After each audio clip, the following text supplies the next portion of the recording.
Alright my friends, welcome back to my channel. Today I'm talking about my top 10, top 15 favorite romances of 2022. Okay, so originally I had planned to do just top 10. That was it. That was all I was going to do. And then I got thinking, I saw McKay had included honorable mentions and I was like, oh yeah, I want to do honorable mentions in here.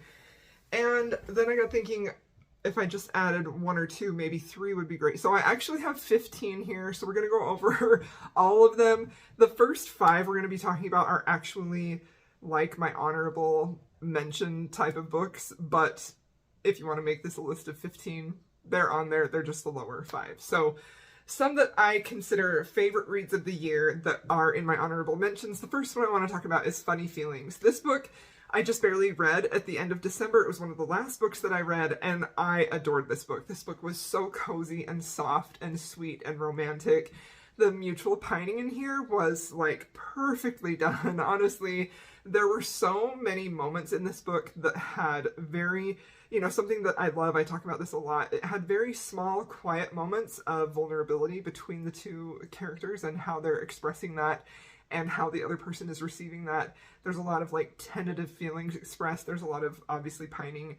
It's just so freaking good. This is, so the basic, like, tropes are, this is age gap, single dad, friends to lovers, and it is so sweet and soft. This is a very low angst book, though. There's, like, this book is low angst, but I feel like if you're looking for something that is just so romantic and sweet and will give you, like, an absolutely assured boost of serotonin, like, you have to read this book because it is very beautiful and very sweet and romantic.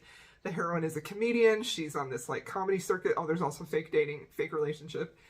And the hero is her, like, manager, and she has this opportunity to perform with this big deal comedians to launch her career. And they're like, it would be a great idea if you actually had, like, a relationship or a boyfriend, so we could use that as a selling point. So naturally, she asks the guy, her manager, her friend, to, fill in for that, and he does. And both of them have feelings for one another, but they don't realize it until things progress. And it's just perfection. If you like anything that I've mentioned, please pick this up. It was so freaking good. I really loved it. Okay, another honorable mention is Desire in His Blood by Zoe Draven. So this book was so much fun. This was such a good, fun read. I loved everything about this. This is a sci-fi alien romance, but I think it's more of, it has pretty strong, like, vampire-esque type of vibes, and I love that so much. The hero in here is like a warlord almost of his people. He looks a bit like, I would imagine, like a gargoyle mixed with a vampire. He's also a berserker, and he offers marriage to this human girl on a different planet in a colony because he has a vendetta against her father. However, by offering that offer of marriage, it's going to absolve her family of their debt, which they are drowning in, and she's trying to keep them afloat. So it's such a good, excellent enemies to lovers. Like, I don't think I have read an enemies to lovers done like this whole entire year. It was enemies to lovers perfection. I feel like the sci-fi element, the alien element in here was, like, super accessible. As I am someone who doesn't read, like, very little alien romance, I think this is probably only, like, my third or fourth. Like, I just don't typically reach for that. But this was fantastic. This was swoony. It was romantic. It had great tension. Like, the tension in this book, like, honestly, so well done. I loved it so much. Another honorable mention is Twisted Lies by Anna Huang. This was my favorite book in the series. I love Anna Huang. I love the Twisted series.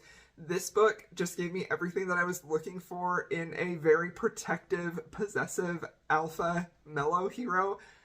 Oh my gosh, it was so freaking good. I loved that so much. I loved how protective he was. Like, I could read about Christian being protective over Stella, like, all freaking day. I just loved it.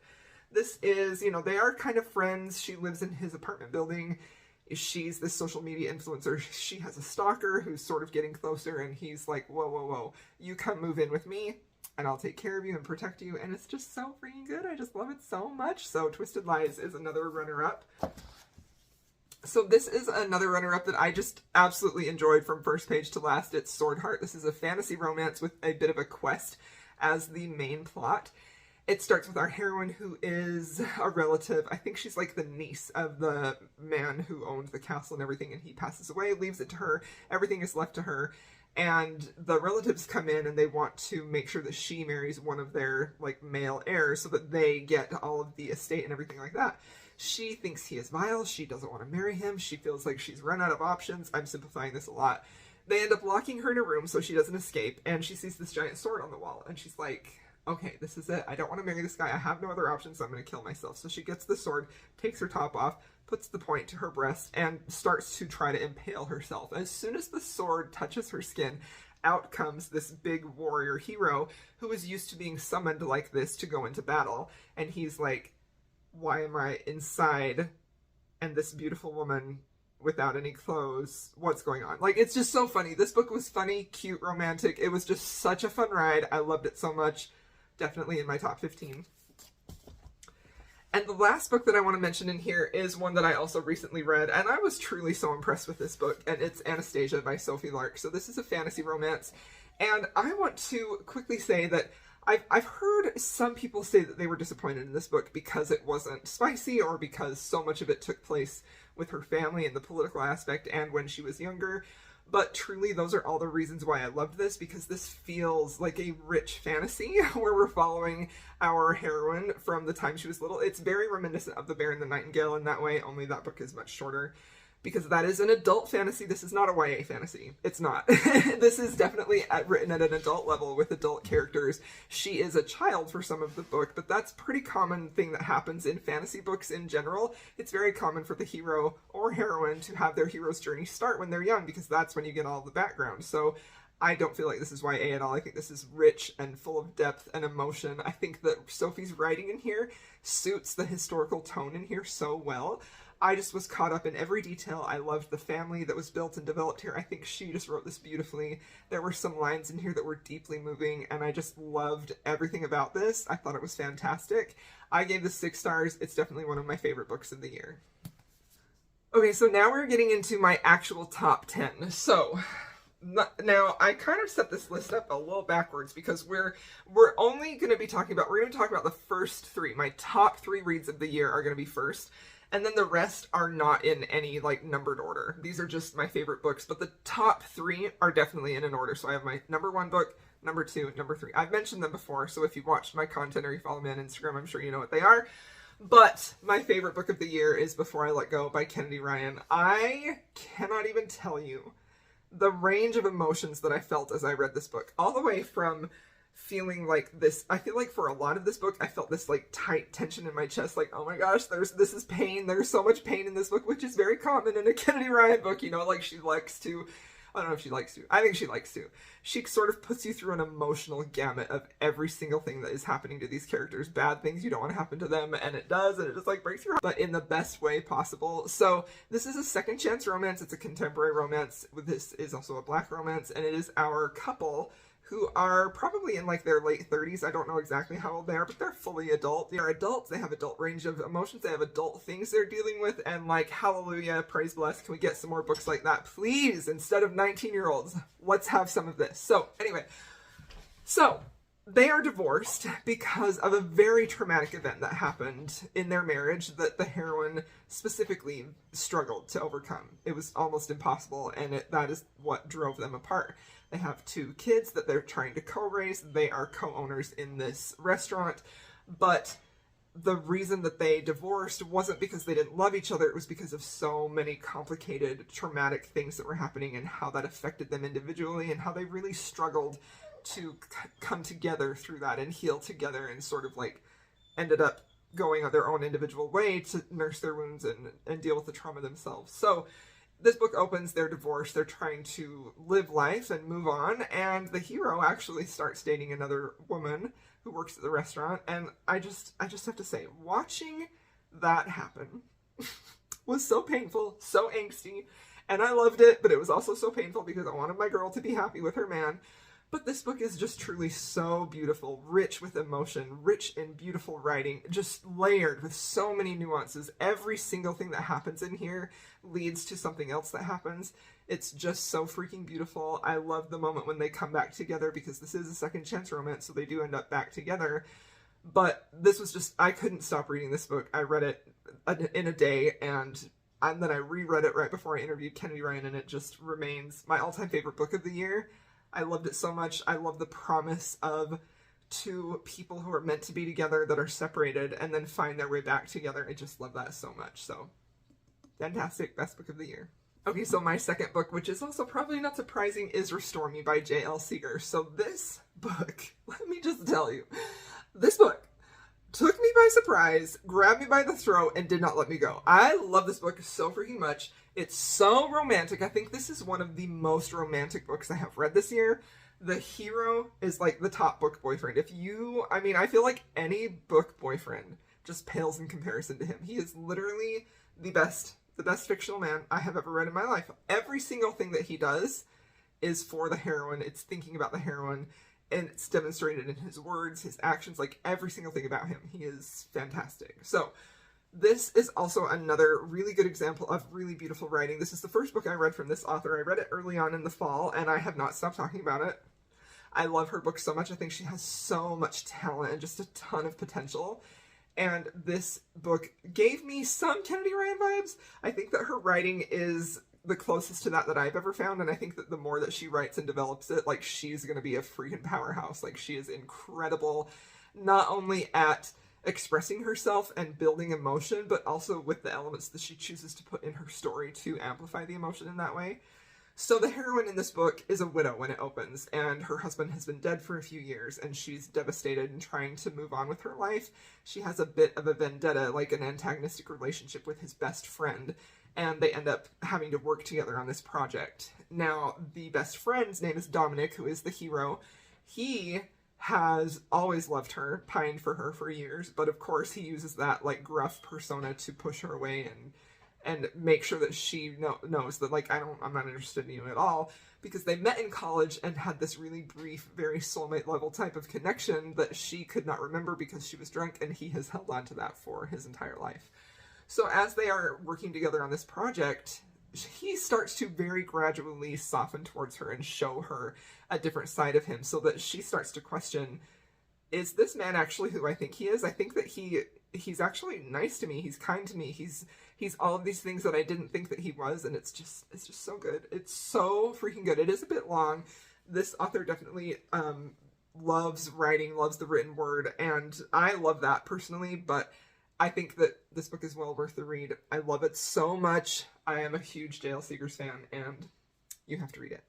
Okay, my third favorite book of the year is A Lady for a Duke by Alexis Hall. This is a historical romance. This was the first Alexis Hall that I had read. This was the first romance that I had ever read with a trans character, and I absolutely loved and adored this book with my whole soul. This is such a romantic book. It is, like, achingly, sometimes painful, but also, like, so fulfilling. The connection that these two had is one of the most beautiful that I've ever read in fiction in my life. And the basic premise of this is that our heroine and our hero, when the heroine was a man, she served in the war with the hero. They were best friends. Something happens, she's injured, and is believed to be dead. So at that point, when she was still presenting as a man, she decides that she's going to lean into that and just allow that person to be known as dead.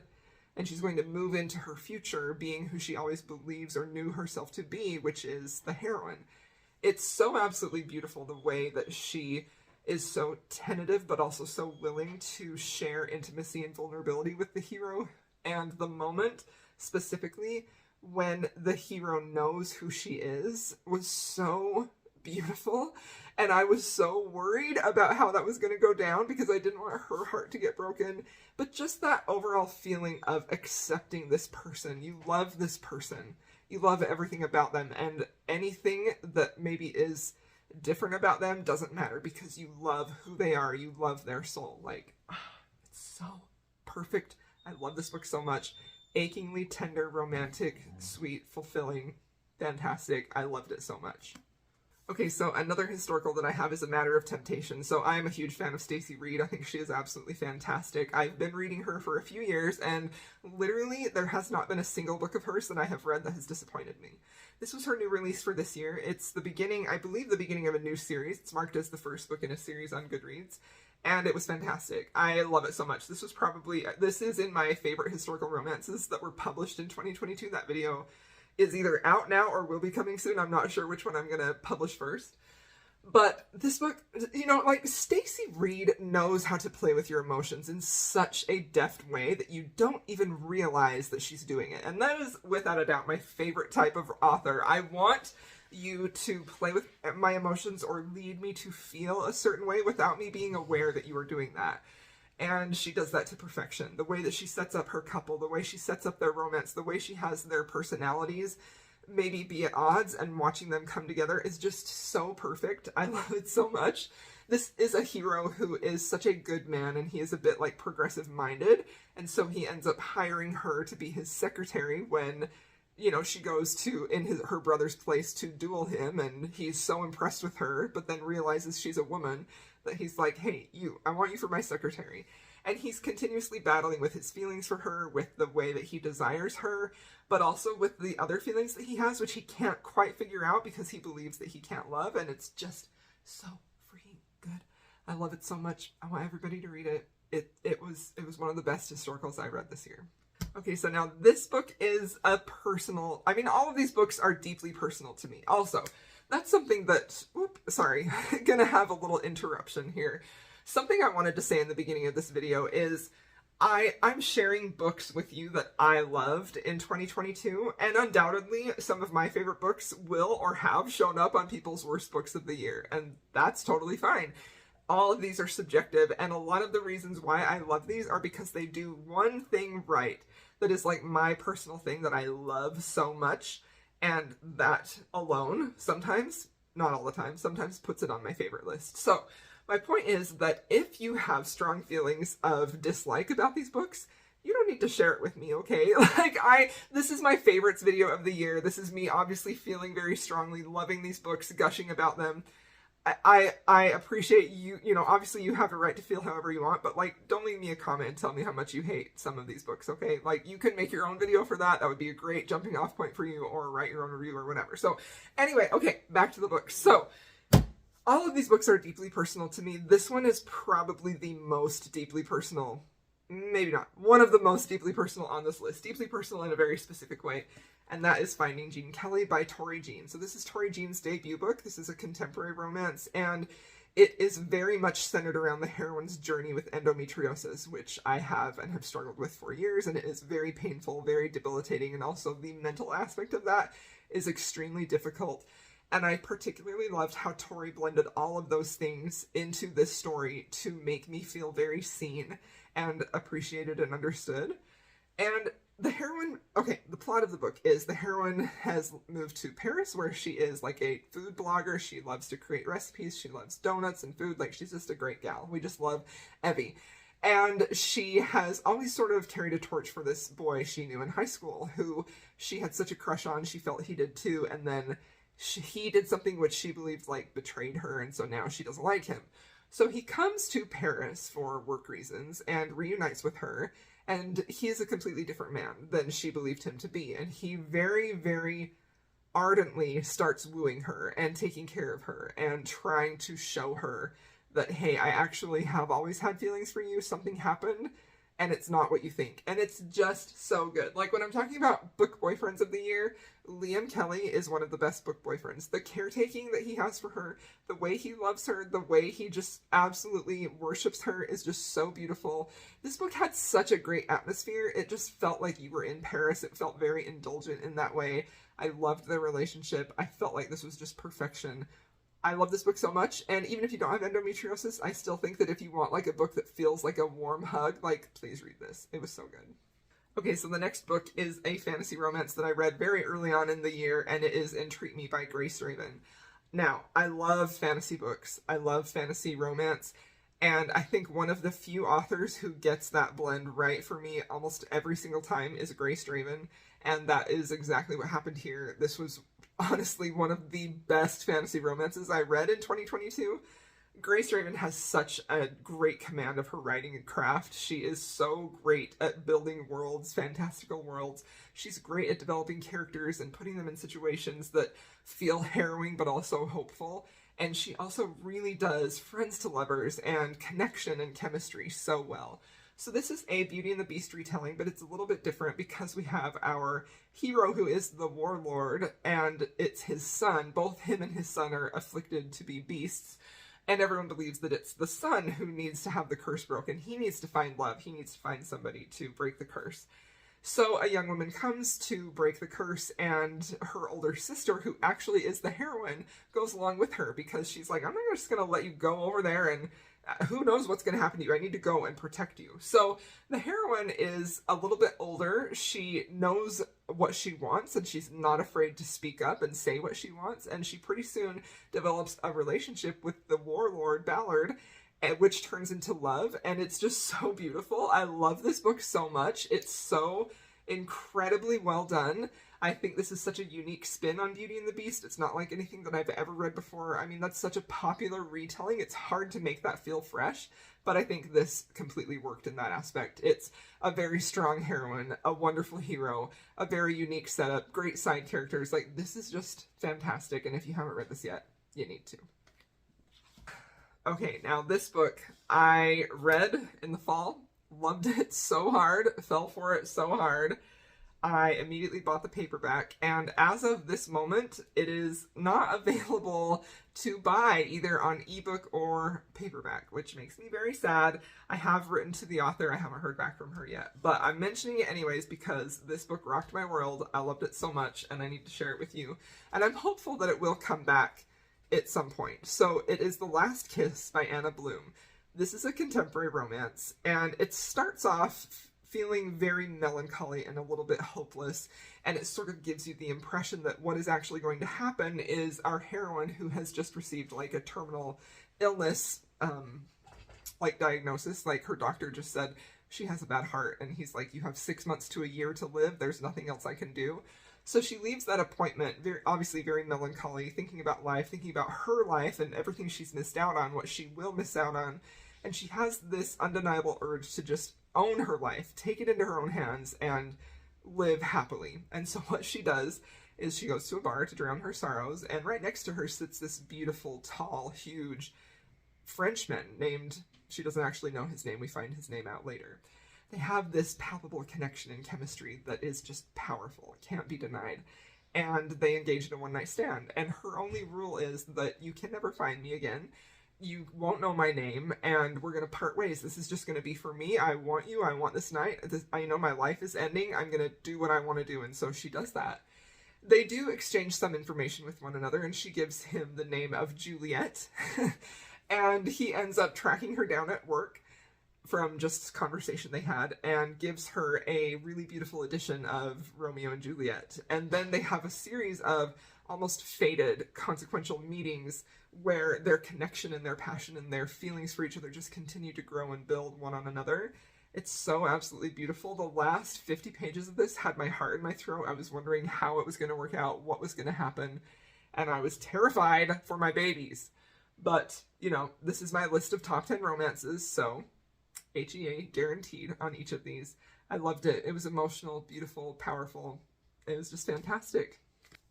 Okay, so this book is another recent read of mine, and it is probably one of the more unique romances on here. It is You Made a Fool of Death with Your Beauty by Akwaeke Emezi. This book absolutely stunned me. I felt like this was beautifully written, very thoughtful, but also very deliberate with the word choices that were used and the situations that the characters were put in. I feel like there is very little about this book, it's very short as well, that was left to chance or that could have been edited out. Like, every single event and emotion in this book is necessary to get you to the final result.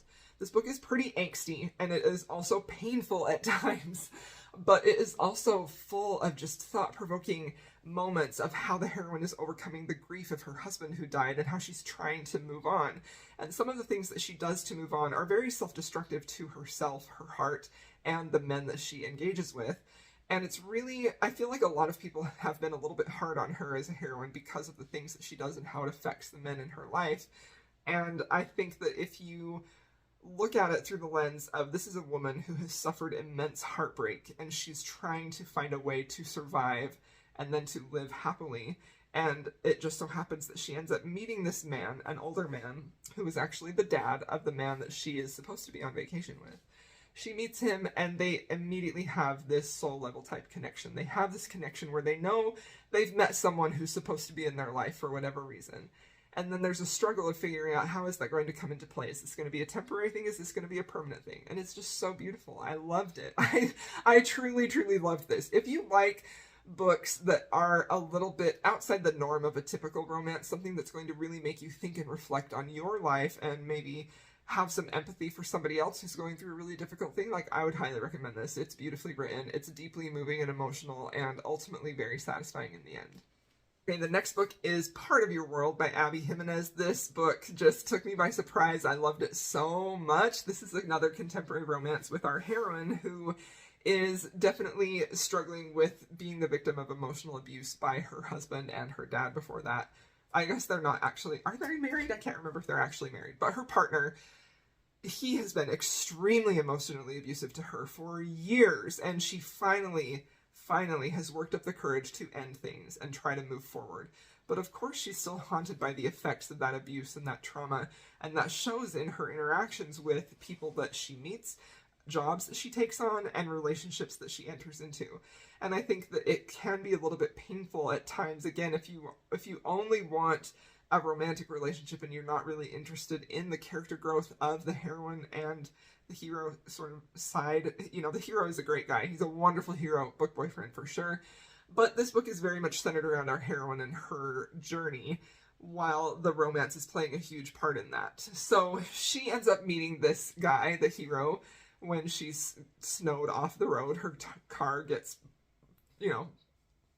off the road, and the hero comes and rescues her and pulls her out. She goes to a bar to sort of like warm up and get ready for the ride home, and the hero is there, and he's like sort of talking to his buddies about, I bet you can't get that girl to go home with you. And so he approaches her and he's like, hey, how about we both just leave? You don't have to come home with me. We just leave, and I let my buddies think that. And she's like, okay. And then we'll split the deal, the money. So they do, and then she's like, actually, I think I want to go home with you. So they do. It's very charming, great banter. Abby Jimenez is an excellent writer. This book was just fantastic. I was captivated. I couldn't stop reading this book. So many moments in here spoke to me so deeply. This does deal very heavily with the themes of emotional abuse and I would say probably like narcissistic behavior, but it's just stunning and perfect and so romantic, and I just love the hero. This is also an age gap with an older woman, younger man. Okay, so the last book I have on my list is none other than Heartless by Elsie Silver. Oh my gosh, this book was so fun. I think that arguably, I would say this is pretty much a perfect romance novel. I think there's nothing in this book, truly, that I would critique. This is fun, serotonin, swoony feels from beginning to last. This has excellent characters, excellent character development, a fantastic relationship. Elsie Silver delivers on tension so well. Her romances are such a amp up, like she handles that ramping up of emotion and physicality like so well. I love that so freaking much. I love the side characters in this. I love the family. It's about our heroine is a nanny. She's not technically a nanny. She takes the nanny job because her friend is, married to the hero's brother. And the hero is a single dad. He's a little bit older than the heroine, and he is this ranch owner, manager. He's a cowboy for sure. And he's trying to find somebody to take care of his son, to be a nanny. But he's having trouble because all the women that he's interviewing, they just want to sleep with him. They just want to get with him. So when he finds the heroine, he is just absolutely struck with her. This, again, has that excellent description of how he feels when he first sees her and meets her. Oh my gosh, butterflies. It's so freaking good. This book was just fantastic. I loved it so much. I know it's on pretty much everybody's list, but it's for good reason. If you haven't read it yet, you have to. It's just a delight, and I think anybody who likes romance would enjoy this book. So, alright, there you have it. Those are my top romance reads of 2022. Hope y'all enjoyed this video. Thank you so much for watching, and if you have made it this far, please feel free to leave me any color of heart. Just let me know you were here, and I'll see y'all in my next video.